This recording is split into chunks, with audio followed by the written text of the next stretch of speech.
Creatine gummies are still a scam because they break down over time.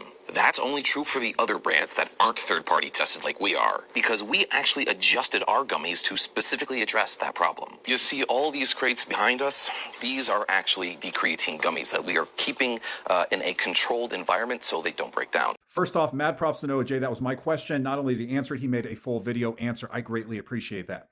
The issue, though, when we talk about our creatine gummies, the scam, is that there's two parts to that. The first one they did address. That's the fact that Now Foods went through and tested a whole bunch of different creatine gummy products, and they found that most of them did not contain the amount of creatine listed. Some of them had zero creatine in them, despite being labeled as creatine gummies.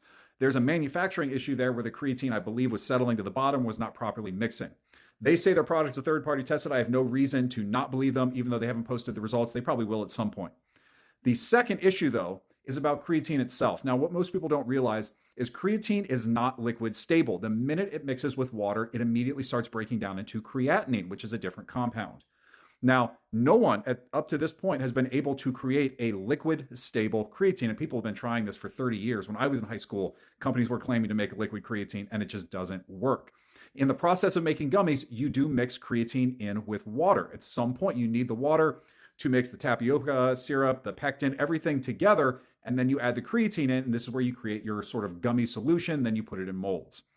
They did not answer that question. So they say they keep it temperature controlled. That's great. Heat affects it, pH affects it, but ultimately water itself causes creatine to turn into creatinine, which you do not want to ingest.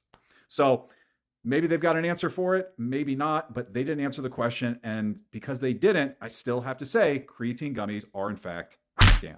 So what do you guys think? Would you try creatine gummies? Let me know in the comments.